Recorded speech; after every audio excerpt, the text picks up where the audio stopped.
Well, it is a little bit of a gloomy morning out here by Barron's, Alberta. This is Tuesday morning. I went camping with the family on the weekend, so I'm a day late starting this, but barley is looking pretty good. We are now in head staging, and I am finding a little bit of smut here and there, but overall things are looking not too bad out here. And yeah, we'll see what the weather does this week. Looks like we might be getting more rain. Well, that didn't last long. It is raining like crazy, and there's a bit of lightning out here, but look at this beautiful field of canola. This is P501 from Pioneer Hybrid, and it is looking just absolutely gorgeous now, just starting to come into full bloom. Well, here's some of my flooded out wheat. This has been underwater now for about a week, and the root system is trying to grow new roots, but is looking very stressed. I mean, definitely would be having some root pairing because these roots just won't have access to oxygen underneath all this water. There's still about a good 4 or 5 inches in here. Well, I'm out here in a very nice wet durum field this morning, and it's looking really good. We're about 75-ish% head emergence, so it's almost time to come in here and do a fusarium head blight timing on this field.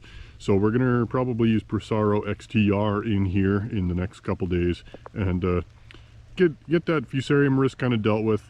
Durum is probably a little bit more susceptible to it than your standard hard red spring wheat, so it's nice to get it protected, especially when it's such a nice looking field.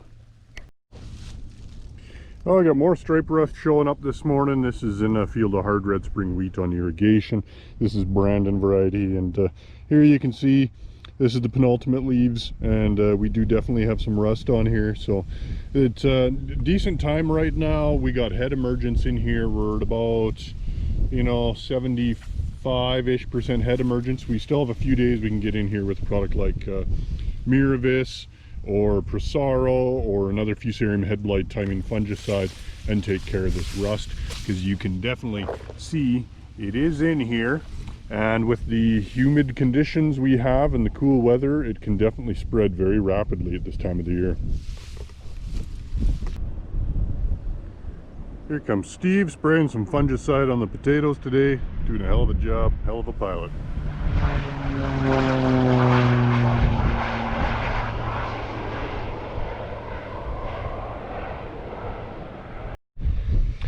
Well, it's been a little while since I talked about wireworms, but here's why they're so critically important to control a head of potatoes.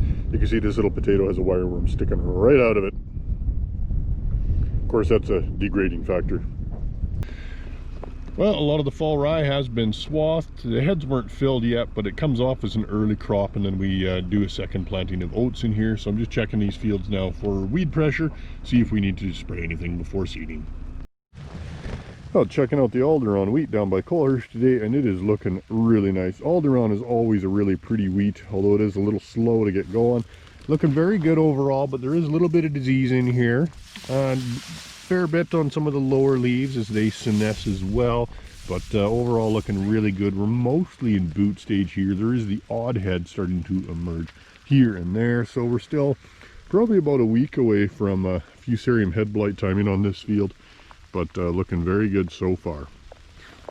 All right, well, now that silage has come off by Colehurst, you can see we got a lot of weeds in here, and there's a lot of little kochias, there's pigweed, there's Russian thistles, there's Canada thistles, there's sow thistles, there's roundleaf mallow here and there. So we need a good pre-burn in here before we can seed this back into oats, and so we're probably going to do at least a liter of Roundup, and a product such as Blackhawk or DB878 or Corex will really help get these weeds under control. All right, and here is the barley up at Carmangay 2 weeks post hail, and you can see we do have quite a few, you know, broken and damaged heads. There's lots of bruising on the stems. There's heads that are missing or have been cut off, and you can see we also have a fair amount of disease getting into this damaged tissue. So this looks like a mixture of scald and net blotch in here. Lots and lots wherever the hailstones hit. It just basically gives you a pathway straight into the plant, so you can expect this to be full of disease. We did spray it with a fungicide here just a couple days ago, so that should hopefully keep things suppressed until we have a crop. Well, 2 weeks since this field got just absolutely annihilated by hail. You can see this canola is regrowing not too bad now. However, there's quite the differences in staging on some of them depending on where they got cut off. So some are, you know, bolting and starting to flower. Some are very short and starting to flower. Oh, actually, it's not that short, it's just kinked. But yeah, some of them are, you know, barely just regrowing down here. So There's going to be a really long period of flowering in here. Some are starting, some are going to start in 2 weeks time. It's a good thing this is L233P because it's going to have to stand a very long time before it can be harvested. But so far what I am seeing is not a whole pile of disease. I mean, we've got some pretty open lesions on these, but I don't see much for disease symptoms in them at this time yet. But I could expect we're probably going to get blackleg and sclerotinia in here pretty bad. Well, no casually observable differences in my plots down by McGrath so far after last week's applications.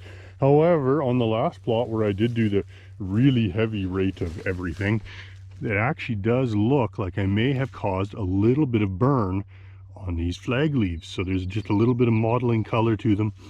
There's a little bit of tan spots starting to start in there as well.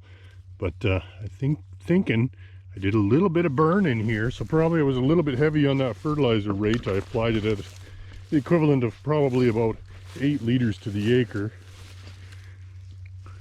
And on the side where I didn't do it that high, this would have been the normal 1 liter per acre rate, these flag leaves, other than a couple little spots of disease, look pretty good and clean. Oh, the lentils down by McGrath are looking good. We're starting to get a little bit more height to them now, and we are flowering. There's a little bit of leaf disease starting on those lower leaves down there, so good timing. We're just getting the fungicide done now. Here's the canola field. It's just coming up in the proper staging for spraying. This is about 10-15% bloom right now, although somewhat uneven due to water stress. But yeah, anytime in the next couple days this field could get sprayed. And while I'm sweeping it for bugs, some of them have escaped now, but there was about 30 cabbage seed pod weevils in here and 5 to 6 lygus. So we are basically at threshold for seed pod weevil in here. So it doesn't hurt to throw some Matador, some silencer, or some Desis into that tank mix while you're spraying the fungicide in this case. Oh, the peas down by McGrath are looking absolutely fantastic. We're still flowering like crazy in here. We got a few pods getting set in here already, and everything's looking really good. Down at ground level here, there's still quite a bit of moisture on the ground, and you can see a little bit of disease down here as well. So that is just starting in here, but this did just get sprayed with its Olatus, ATP Fortify, as well as a shot of Super Crop. So we should be seeing it look really good here in the next couple weeks.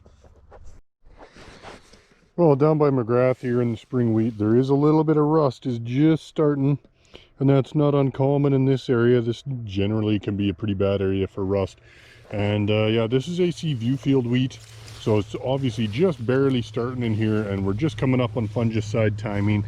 So this is a good time to get that taken care of. If you're going to come in here and do a fusarium head blight application, then you might as well take care of that rust. So if you're sitting on the fence as to whether you should be spraying a field or not for fusarium head blight, and you see a little bit of rust in there, then that should be the kicker that's going to push you over the fence and get her done.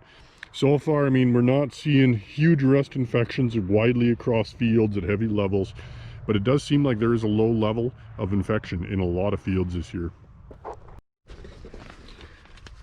Well, today I'm doing some tissue tests in some cornfields. This is just right by Lethbridge here, and this is a very nice looking cornfield. It's up to my waist pretty much now. So I'm going to be using Down to Earth Labs to do tissue tests. They're right in town, which is really convenient. I don't have to worry about spoilage in the mail or anything along those lines. They get the test while it's still nice and fresh, and that allows them to do a good job and give more accurate results. And on corn like this, at this stage, what we are going to be doing is taking the newest unfolded leaf where the sheath is visible. So for example, on say this plant, it's basically going to be this leaf right here, and then probably 30 to 40 of these will fill up that bag more than full. All right, I might have overdone it a little bit, but they all fit in the bag.